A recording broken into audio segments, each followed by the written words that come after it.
नमस्कार, आप देख रहे हैं न्यूज़ वन इंडिया। मैं हूं आपके साथ पूजा यादव। शुरुआत बड़ी खबरों के साथ। सदन में नेता प्रतिपक्ष अखिलेश यादव पर सीएम योगी आदित्यनाथ का तंज। नेशनल हेल्थ सर्वे के आंकड़े देखने की जरूरत। आंकड़े बताते हैं कि हेल्थ में यूपी में बेहतर काम हुए हैं। यूपी में शिशु और मातृ मृत्यु दर में सुधार हुआ है। सपा के शासनकाल में कुछ काम नहीं हुआ। सपा ने कोरोना काल में वैक्सीन का दुष्प्रचार किया। 5 सालों में स्वास्थ्य विभाग में बेहतर सुधार। जो काम सपा नहीं कर पाई उस काम को सरकार कर रही है। यूपी में आयुष यूनिवर्सिटी और स्पोर्ट्स यूनिवर्सिटी। प्रदेश में संचारी रोगों के नियंत्रण के लिए अभियान। नेता प्रतिपक्ष को सच बोलने की आदत डालनी चाहिए। सीएम योगी आदित्यनाथ का पलटवार। अखिलेश यादव ने इससे पहले हमला किया था और अखिलेश के हमले पर सीएम योगी ने कुछ ऐसे दिया जवाब।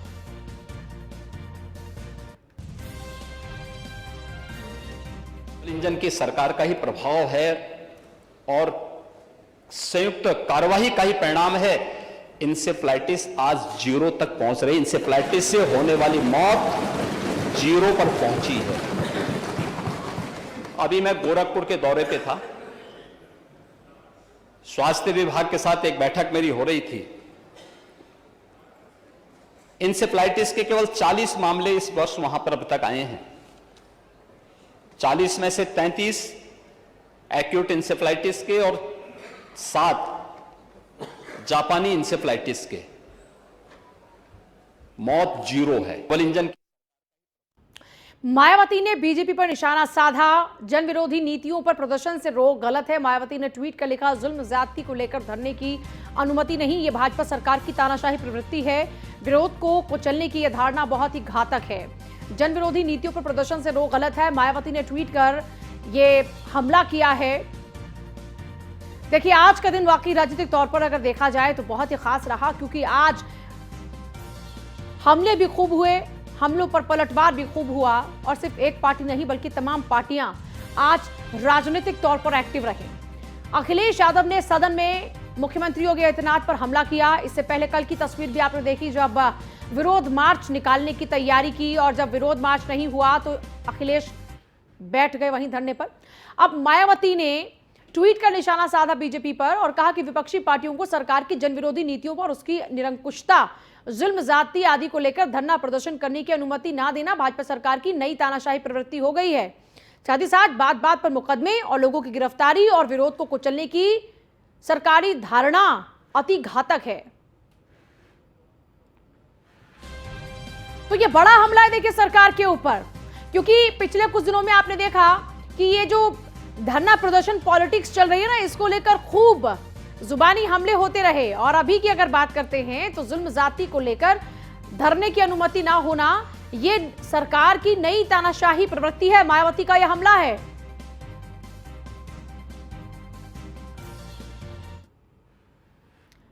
और समाजवादी पार्टी नेता आजम खान की मुश्किल है कि घटने का नाम ही नहीं ले रही हैं। समाजवादी पार्टी नेता आजम खान पर एक और केस दर्ज हुआ है। नगर पालिका की सफाई मशीन छुपाने के आरोप में केस। सफाई के लिए यूनिवर्सिटी में दरअसल मशीन मंगाई गई थी, वापस नगर पालिका को भेजी नहीं गई थी मशीन। जौहर विश्वविद्यालय कैंपस में ही उसे दबा दिया गया। आजम खान और बेटे अब्दुल्ला समेत 7 लोगों पर एफआईआर दर्ज हुई है। नगर कोतवाली पुलिस जांच में जुटी हुई है।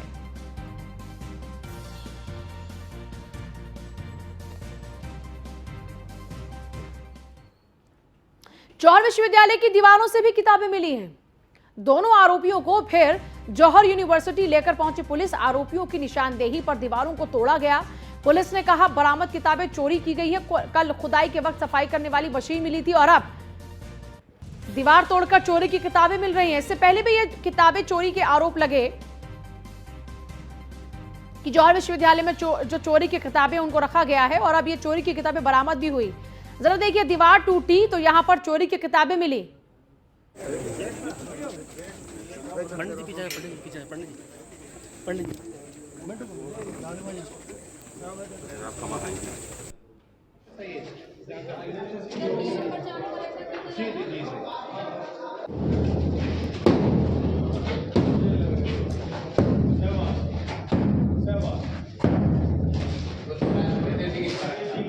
तोड़ तो दिया।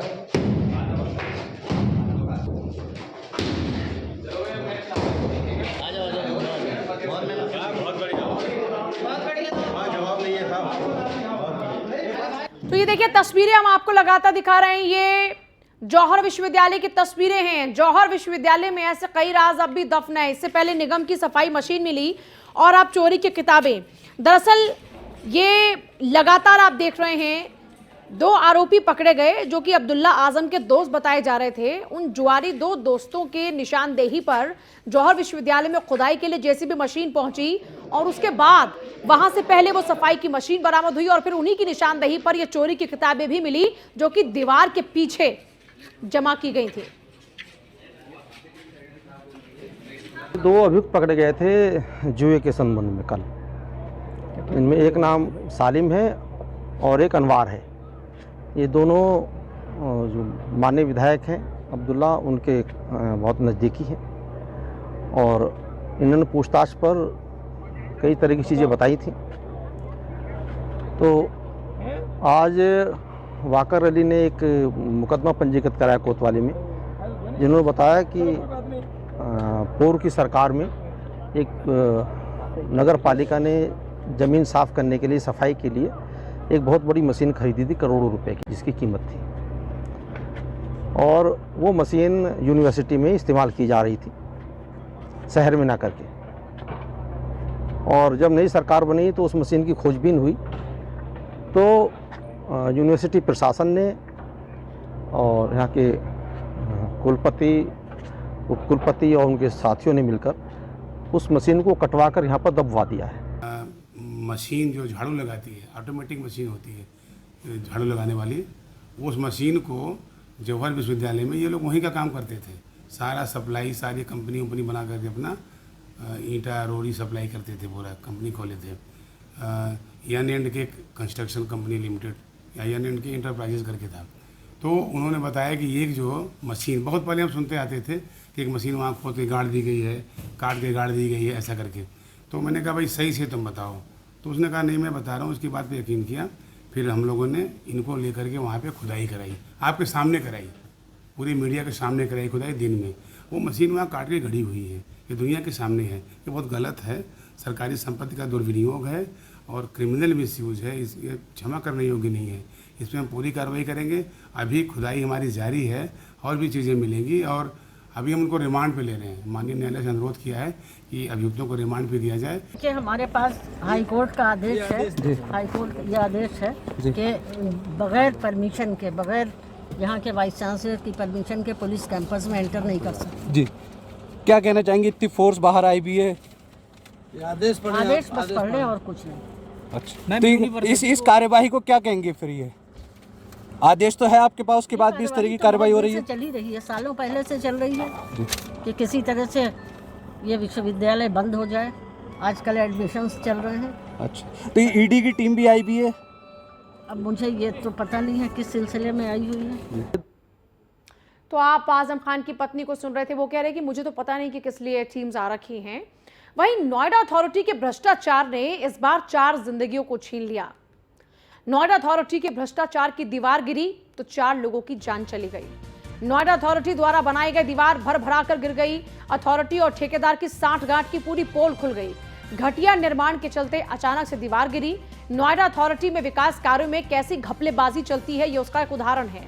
नोएडा अथॉरिटी में भ्रष्टाचार का नाला बह रहा था, जिसने 4 लोगों की जान ले ली, लेकिन वो मजदूर थे। इसीलिए मामले में जांच की बात लगातार की जा रही है। उतना शोर नहीं सुनाई दे रहा, लेकिन न्यूज़ वन इंडिया उन मजदूरों के परिवारों के लिए आवाज बनेगा और बार बार पूछेगा कि मौत के गुनहगार कौन हैं। नोएडा अथॉरिटी के भ्रष्टाचार ने 4 जिंदगियों को छीन लिया। यह कोई पहला वाकया नहीं है जब इस तरीके के आरोप नोएडा अथॉरिटी पर लग रहे हैं, बल्कि नोएडा अथॉरिटी पर करप्शन के न जाने कितने ही आरोप इससे पहले भी लग चुके हैं। करप्शन जब तक लोगों की जिंदगी नहीं ले रहा था, तब तक भी जांच की बात डाइजेस्ट की जा सकती थी, लेकिन इस बार 4 लोगों की जिंदगी चली गई इसी लापरवाही और भ्रष्टाचार के चलते। इसलिए न्यूज़ वन इंडिया बार बार सवाल पूछेगा उन अधिकारियों से जिनकी जवाबदेही इस पूरे मामले पर बनती है। हालांकि नोएडा अथॉरिटी की सीईओ ऋतु माहेश्वरी कह रही हैं कि मामले में जांच पड़ताल चल रही है और जो भी दोषी होगा उसके खिलाफ कार्रवाई की जाएगी। लेकिन नोएडा अथॉरिटी की जो सांठगांठ इसमें सामने आई, उसका क्या? नोएडा अथॉरिटी द्वारा बनाई गई दीवार भरभरा कर गिर गई। नोएडा अथॉरिटी और ठेकेदार की साठगांठ की पोल खुल गई। घटिया निर्माण के चलते अचानक से दीवार गिरी।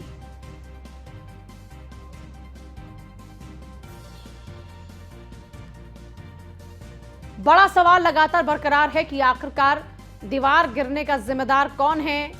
नोएडा अथॉरिटी के भ्रष्टाचार ने 4 जिंदगियों को छीन लिया। नोएडा अथॉरिटी के भ्रष्टाचार की दीवार से 4 लोगों की मौत हो गई, उन मजदूरों की जो वहां पर काम कर रहे थे। 21 में जलवायु विहार के बगल के नाली के रिपेयर के कार्यों को नोएडा अथॉरिटी द्वारा कॉन्ट्रैक्ट दिया गया था और कॉन्ट्रैक्टर के लेबरर द्वारा यहाँ काम कराई जा रही थी। और जो ये बाउंड्री वॉल है उस वक़्त जो प्रथम दृष्टया अभी तक जो लोगों ने सूचना दी है, इसकी जांच भी कराई जाएगी विस्तृत रूप से। जो दीवार उस वक़्त जो गिरा है वो जो वहाँ जब उस वक़्त जो लेबरर थे, वो जो नाली रिपेयर जो करने वाले लेबरर थे जिसके लिए नोएडा अथॉरिटी ने कॉन्ट्रैक्ट दी थी, तो वो ईंट जब निकाल रहे थे तो बगल के दीवार की ईंट उनके ऊपर गिरी और उससे ये हादसा हुई है। बाकी इसकी विस्तृत जांच कराई जाएगी और तथ्यों को पता कराई जाएगी। और अब अभी तक 2 डिस्ट्रिक्ट हॉस्पिटल में और 2 कैलाश हॉस्पिटल में डेथ होने की सूचना है, इसकी पुष्टि कराई जा रही है। और बाकी यहाँ पर मौके पर रेस्क्यू ऑपरेशन जो आप देख सकते हैं कि तेज़ी गति से कार्य चल रही है और समस्त सूचनाओं को पुष्टि भी की जा रही है, क्योंकि अभी समस्त अधिकारीगण या मौके पर आकर जो रेस्क्यू ऑपरेशन है वो करते हुए जितने भी घायल लोग हैं उनको उपचार करने का कार्य कर रहे हैं। देखिए 4 तस्वीरें आपके सामने हैं। दीवार गिरी, हादसे में 4 लोगों की मौत हो गई।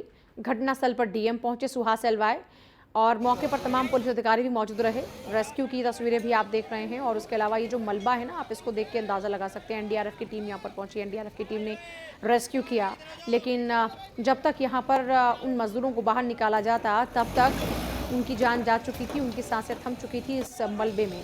आप ज़रा इन तस्वीरों को देखकर अंदाज़ा लगा सकते हैं कि इतना ज़्यादा मलबा जब किसी के ऊपर गिरेगा तो क्या किसी के बचने की ज़िंदगी में आप मान सकते हैं कि क्या चांसेस बच जाते हैं। लेकिन वैसे भी कहते हैं कि जाको राखे साइयाँ मार सके ना कोई, लेकिन इन मज़दूरों की जान चली गई। मौके पर रेस्क्यू किया गया। बाकी जो लोग यहाँ से निकले मज़दूर, उनको अस्पताल में भर्ती कराया गया। कुछ को सरकारी अस्पताल में 2-3 का इलाज वहाँ भी चल रहा है कैलाश हॉस्पिटल में। और अब आप ऐसे में देख सकते हैं कि यहाँ पर इन तस्वीरों को देखने के बाद कई सवाल उठ खड़े हुए हैं। सवाल ये है कि आखिरकार भ्रष्टाचार की भेंट कब तक इन मजदूरों की जान चढ़ती रहेगी। इस बार फिर से गरीबों की जान गई लापरवाही और भ्रष्टाचार के कारण। मंगलवार को हुए इस अमांगलिक हादसे ने सीएम योगी को भी सोचने पर मजबूर किया कि ये आखिरकार चल क्या रहा है। उनके तमाम सख्त नीतियों के बावजूद भी कहां पर लापरवाही हो रही है। और इस हादसे पर उन्होंने ट्वीट कर दुख जताया, मृतक के परिवार वालों को हर संभव मदद का आश्वासन दिया और 4-4 लाख रुपए की सहायता राशि का ऐलान भी किया। मुख्यमंत्री की ओर से गहरा शोक व्यक्त किया गया और वरिष्ठ अधिकारियों को मौके पर तत्काल पहुंचकर युद्ध स्तर पर राहत कार्य संचालित करने के निर्देश दिए गए।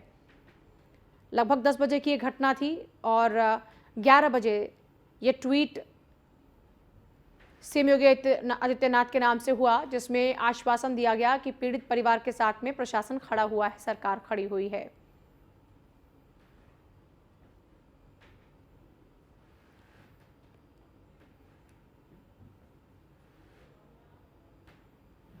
नोएडा की मुख्य कार्यपालक अधिकारी ऋतु माहेश्वरी ने न्यूज़ 1 इंडिया से बातचीत की इस पूरे प्रकरण को लेकर और वो कहती हैं कि हादसे की जांच के आदेश दिए गए हैं और इस पूरे मामले में जो भी दोषी होगा उसके खिलाफ कार्रवाई की जाएगी, गंभीरता से इसकी जांच कराई जाएगी और अगर किसी भी स्तर पर कोई लापरवाही सामने आती है तो ऐसे अधिकारी कर्मचारियों को कड़ी कार्रवाई का सामना करना होगा। 4 लोगों की डेथ हुई है। जलवायु विहार सोसाइटी है, उसकी खुद की बनी हुई पुरानी बाउंड्री थी, वो कोलैप्स हुई है। साइट पे ड्रेन की रिपेयर का काम चल रहा था और उसमें जो लोग काम कर रहे थे उनमें से 4 लोगों की डेथ हो गई है, बाकी सेफ है। अब तक कितने दबे होने की सूचना है? अभी कोई दबा नहीं हुआ है। जो भी लोग दबे हुए थे वो सब रेस्क्यू कर लिए गए हैं। 4 लोगों की डेथ हुई है, 1 इंजर्ड है। ओके, धन्यवाद, बहुत बहुत धन्यवाद। ये मौके पर सीओ ऋतु मिश्री मौके पर पहुंची हैं। हालांकि रेस्क्यू ऑपरेशन लगातार जारी है। जिस तरीके से देखा जाए 4 लोगों के दबे होने की सूचना है। घटना की सूचना मिलते ही सांसद डॉक्टर महेश शर्मा लोगों का हाल जानने के लिए घटनास्थल पर पहुंच गए। वहीं न्यूज़ 1 इंडिया से बातचीत में उन्होंने कहा कि जांच में जो भी दोषी पाया जाएगा उसके खिलाफ कार्रवाई होगी। डॉक्टर महेश शर्मा, गौतम बुद्ध नगर सांसद महेश शर्मा हमारे साथ मौजूद हैं। सर, निरीक्षण करने मौके पर पहुंचे हैं, क्या कुछ देखा गया है और किस तरीके से घटना हुई है? देखिए, घटना दर्दनाक है और चिंताजनक है। 4 लोगों ने अपने जीवन खोया है। पहला हमारा फर्ज होगा कि हम उन परिवारों को आर्थिक मदद, सामाजिक मदद, चिकित्सकीय मदद वो दें। जो घायल हैं उनका बेहतर से बेहतर इलाज हो। सरकारी अस्पताल में भी और हमारे प्राइवेट अस्पतालों में भी अगर कहीं की इलाज की ज़रूरत है तो निःशुल्क इलाज हम लोग उनको करेंगे। और दूसरा विषय है कि ये सबसे पुराने सेक्टरों में से एक है। अब वहाँ कोई स्ट्रक्चर फेलियर, उस वक्त की कंस्ट्रक्शन 30-35 साल पुरानी ये कंस्ट्रक्शन है, उस वक्त की फेलियर है या वर्तमान में कोई सुपरवाइजरी फेलियर है या प्लानिंग में कहीं फेलियर है। इस विषय में जो भी दोषी ठहराए जाएंगे उन्हें सख्त से सख्त सज़ा होगी। अधिक से अधिक आर्थिक मुआवजा भी उनको मिले जो भी पीड़ित हुए हैं, जो जीवन खोया है। पहला हमारा फर्ज है। सर, आप मौके पर पहुंचे, अधिकारियों से भी आपकी बात हुई है, क्या कुछ सामने आया है, क्या कुछ उन्होंने बताया? जनता के लोगों से, अधिकारी लोगों से भी और सभी लोगों से बात की है और उन्होंने जो विश्वास दिलाया है कि जांच के बाद हम दोषी है उससे बात करेंगे। वर्तमान में फिलहाल हम इस बात पर ध्यान दे रहे हैं कि उनको मदद, चिकित्सकीय मदद और आर्थिक और सभी तरह की मदद मिले। सर, जो निर्माण चल रहा था, जिस तरीके से बताया जा रहा है कि निर्माण, जो नाली का निर्माण चल रहा था, क्या कौन दोषी देखा जा रहा है इसमें? देखिए, इसमें मैंने बताया कि अगर कहीं प्लानिंग में या सुपरवाइजरी फेलियर है तो इसे जांच के बाद जो भी जिसके लिए पाया जाएगा दोषी, उस पर सख्त सज़ा होगी। हमारे मुख्यमंत्री जी का ये काम करने का तरीका है। ये थे हमारे साथ डॉक्टर महेश शर्मा, सांसद गौतम बुद्ध नगर, जिनका साफ कहना है कि जिस तरीके से ये घटना हुई है मौके पर वो मौके पर पहुंचे हैं। हालांकि मुआवजा देने की भी बात की जा रही है। तमाम जिसकी लापरवाही देखी जाएगी उसके खिलाफ कार्रवाई की जाएगी। नोएडा से Nishant Sharma, news 1 India. DCP Noida Harish Chandra से खास बातचीत की है। उन्होंने क्या कुछ कहा इस पूरे मामले को लेकर, सुनिए। सेक्टर 21 में दीवार हादसा हुआ है। हालांकि हमारे साथ पूरी घटना पर डीसीपी हरीश चंद्र मौजूद है। आप देख रहे होंगे रेस्क्यू ऑपरेशन हो गया है। इसमें 12 लोग काम कर रहे थे और ये जो दीवार है इसके बगल में एक नाला है, इसकी सफाई चल रही थी।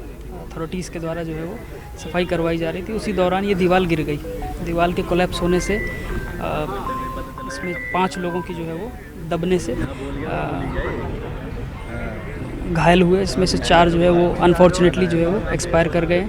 एक व्यक्ति को हल्की इंजरीज है, वो ठीक है, बाकी जो है वो बचा लिए गए हैं। सर, किस तरीके से दोषी किसको माना जा रहा है यहाँ पर? किस तरीके से किसके खिलाफ कार्रवाई हो रही है? क्या कुछ एफआईआर हो रही है? इसमें परिजनों के द्वारा जो भी तहरीर दी जाएगी उसके आधार पर एफआईआर दर्ज कराई जाएगी। साथ ही साथ जो है वो एक जाँच भी इसमें जो है वो कॉन्स्टिट्यूट होगी और उसी के आधार पर भी कार्रवाई होगी। सर, क्या कुछ इसका नाली का कोई टेंडर दिया गया था यहाँ पे? ये अथॉरिटी के द्वारा जो है वो बताया गया है कि काम कराया जा रहा था। बाकी डिटेल्स जो है अथॉरिटी के लोग। हालांकि इस मामले में परिजनों की शिकायत पर एफआईआर भी दर्ज की जाए। 4 लोगों की मौत हो चुकी है, 5 लोग अभी घायल बताए जा रहे हैं जो अस्पताल में भर्ती हैं और जिनकी और मौत के सांस ले रहे हैं। वीडियो जर्नलिस्ट हिमांशु साह, मैं Nishant Sharma, news 1 India, Noida. Factory news 1 India की खबर का बड़ा असर, पुलिस ने ठेकेदार गुल मोहम्मद को किया गिरफ्तार। न्यूज़ 1 इंडिया की खबर चलने के बाद हरकत में आई पुलिस और गुल मोहम्मद को किया गया गिरफ्तार। इसी गुल मोहम्मद के पास ठेकेदारी थी, इसी की ठेकेदारी में वहां पर काम चल रहा था। ये ठेकेदार गुल मोहम्मद गिरफ्तार हो चुका है। पुलिस हरकत में आई और ठेकेदार गुल मोहम्मद को गिरफ्तार कर लिया। न्यूज़ 1 इंडिया की खबर चलने के बाद हरकत में आई पुलिस। ठेकेदार गुल मोहम्मद पुलिस की गिरफ्त में। बड़ी खबर इस बीच आपको बता रहे हैं, न्यूज़ 1 इंडिया पर खबर चलने के बाद न्यूज़ 1 इंडिया की खबर का बड़ा असर, पुलिस ने ठेकेदार गुल मोहम्मद को गिरफ्तार किया। इसी गुल मोहम्मद की लापरवाही का नतीजा यह रहा जिस कारण से 4 मजदूरों की मौत हो गई और कुछ अब भी जिंदगी और मौत के बीच जूझ रहे हैं। नोएडा से आज बड़ी दुखद खबर आई जब जलवायु विहार के अंदर सेक्टर 21 में एक दीवार भरभरा कर गिरी। वहां पर ड्रेनेज की रिपेयरिंग का काम चल रहा था, जिस दौरान में यह दीवार भरभरा के गिर गई। इस मलबे में दबकर 4 मजदूरों की मौत हो गई और कईयों का इलाज अभी भी अस्पताल में चल रहा है। मामले में करप्शन की बात सामने आई कि भ्रष्टाचार की भेंट चढ़े अब गुल मोहम्मद, जो कि ठेकेदार है नोएडा अथॉरिटी से, जिसको यह काम करने का ठेका मिला था, वो ठेकेदार गुल मोहम्मद अब पुलिस की गिरफ्त में है। पुलिस ने इस गुल मोहम्मद को गिरफ्तार कर लिया है। न्यूज़ वन इंडिया की खबर चलने के बाद हरकत में आई पुलिस। दीवार गिरने से 4 लोगों की मौत मामले में गुल मोहम्मद जो कि आरोपी है इस मामले में, क्योंकि वही ठेकेदार है, ठेकेदार गुल मोहम्मद को पुलिस ने गिरफ्तार कर लिया है। पुलिस ने ठेकेदार गुल मोहम्मद को गिरफ्तार किया। मामले में जांच के बाद और भी कई बातें साफ होंगी, लेकिन इससे पहले जो ठेकेदार काम करा रहा था वो ठेकेदार अब पुलिस की गिरफ्त में है। गुल मोहम्मद इसका नाम है। पुलिस हरकत में आई। न्यूज़ वन इंडिया ने खबर दिखाई, खबर का बड़ा असर हुआ। गुल मोहम्मद अब पुलिस की गिरफ्त में है। पुलिस ने ठेकेदार गुल मोहम्मद को गिरफ्तार कर लिया है। यह बड़ी खबर इस बीच आपको बता रहे हैं। देखिए, आज सेक्टर 21 के जलवायु विहार में हुई दुखद घटना के बाद हमने प्रमुखता से इस खबर को दिखाया। हमने सवाल भी दागे, हमने सवाल बार बार पूछे कि मौत का गुनहगार कौन है, और बार बार यही आवाज आई कि मौत के गुनहगार हैं नोएडा अथॉरिटी के वो करप्टेड लोग जिन्होंने अपने निजी फायदे के लिए टेंडर दिया। उसके बाद वो ठेकेदार जिसकी लापरवाही और अपने निजी हितों के कारण 4 मजदूरों की जान चली गई। निशांत शर्मा हमारे साथ जुड़ गए, ब्यूरो चीफ नोएडा से। निशांत, ये बड़ा अपडेट है इस पूरी खबर पर। गुल मोहम्मद, ठेकेदार गुल मोहम्मद पुलिस की गिरफ्त में। निशांत, खबर पर एक बड़ा असर देखा जा रहा है। गुल मोहम्मद जो है उसको गिरफ्तार कर लिया गया है, जो ठेकेदार था। और सबसे बड़ी बात थी कि प्रमुखता से न्यूज़ मीडिया ने इस खबर को दिखाया था। हालांकि जो मुख्य ठेकेदार है जिसने नोएडा अथॉरिटी से टेंडर लिया था, सुंदर यादव जिसका नाम बताया जा रहा है, वो अभी पुलिस की गिरफ्त से फरार है। हालांकि उसकी भी गिरफ्तारी के लिए प्रयास पुलिस कर रही है। हालांकि इस समय जो है गुल मोहम्मद जिसने लेबर को लगाया था, जिसने जो कार्य लगातार वहां पर कर रहा था, जो नाली का कार्य कर रहा था, लगातार जो निर्माण कार्य कर रहा था, उस गुल मोहम्मद ठेकेदार को गिरफ्तार कर लिया गया। हालांकि जिसके नाम से कंपनी रजिस्टर्ड हुई है, जो नोएडा अथॉरिटी से जिसने टेंडर लिया था, ठेका लिया था, वो अभी जो ठेकेदार सुंदर जिसका नाम बताया जा रहा है, वो अभी कहीं ना कहीं इसमें भी थर्ड पार्टी पे काम चलता है क्या निशान? टेंडर कोई और लेता है, टेंडर कोई और लेने के बाद कोई और ठेकेदार होता है, उससे काम करवाया जाता है। ये तो पूरी चेन है करप्शन की। हाँ, देखिए, कहीं ना कहीं कहा जाए, साफ तौर पर नोएडा अथॉरिटी के जो अधिकारी कहीं ना कहीं इस पूरे खेल में शामिल हैं। और साफ तौर पर इस तरीके से जो लीपापोती और जो रवैया है वो कहीं ना कहीं साफ तौर पर देखा जा रहा है। हालांकि पुलिस ने गुल मोहम्मद को गिरफ्तार किया है, लेकिन जो सुंदर की गिरफ्तारी कब होती है, या फिर जो और इस मामले में आरोपी हैं, कर्मचारी हैं, सुपरवाइजर हैं, प्लानिंग अधिकारी हैं, उनकी गिरफ्तारी कब होती है, और सबसे बड़ी बात यही है कि उनके खिलाफ कार्रवाई कब होती है, उनकी गिरफ्तारी कब होती है। क्योंकि साफ तौर पर नोएडा की पुलिस अधिकारियों ने साफ निशांत, आपकी अधिकारियों से बातचीत हुई होगी, अगर कभी भी कुछ इस तरीके का काम होता है तो नियम क्या कहते हैं, वो क्या बता रहे हैं, क्या है नियम? नियम ये कहते हैं जिसके नाम से ये कंपनी रजिस्टर्ड है, जिसने नोएडा अथॉरिटी से टेंडर लिया है। हालांकि सबसे बड़ा दोषी वही कहा जाएगा, क्योंकि जिसके द्वारा मजदूर लगाए गए हैं। हालांकि उस गुल मोहम्मद को गिरफ्तार किया गया है, लेकिन जो नोएडा अथॉरिटी का जिससे टेंडर लिया गया है उसको अभी गिरफ्तार नहीं किया गया। सुंदर जिसका नाम बताया जा रहा है, उसकी गिरफ्तारी के लिए पुलिस प्रयास कर रही है। लेकिन सबसे बड़ी बात यह है कि पुलिस अधिकारियों का कहना है कि जो तहरीर दी जा रही है परिजनों के द्वारा, उसके खिलाफ कार्रवाई की जाएगी। चलिए, शुक्रिया। बेसिक शिक्षा अधिकारी की गाड़ी का एक्सीडेंट, हादसे में बाल बाल बचे बेसिक शिक्षा अधिकारी। लखनऊ से लौटते समय हैदरगढ़ के पास हादसा हुआ है। ये एक बड़ी खबर इस बीच आ रही है। लखनऊ से लौटते वक्त ये हादसा हुआ है, गाड़ी का एक्सीडेंट। हादसे में बाल बाल बचे हैं बेसिक शिक्षा अधिकारी। हादसे में बाल बाल बचे हैं बेसिक शिक्षा अधिकारी। शिक्षा अधिकारी के गाड़ी का एक्सीडेंट हुआ, हादसे में बाल बाल बचे हैं बेसिक शिक्षा अधिकारी। ये तस्वीरें भी आप देख सकते हैं, आग की लपटें, काला धुआं। ये बता रहा है कि हादसा कितना बड़ा था। गनीमत रही है, फॉर्चुनेटली बाल बाल बचे हैं बेसिक शिक्षा अधिकारी। हादसे में बाल बाल बचे हैं बेसिक शिक्षा अधिकारी। लखनऊ से लौटते वक्त हैदरगढ़ के पास ये हादसा हुआ। बेसिक शिक्षा अधिकारी की गाड़ी में आग की लपटें आप देख सकते हैं।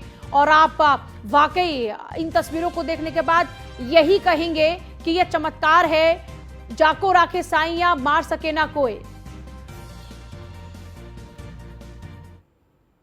और फिलहाल आपसे ले रहे हैं इजाजत। आगे भी तमाम खबरों के लिए आप देखते रहे न्यूज़ वन इंडिया। नमस्कार।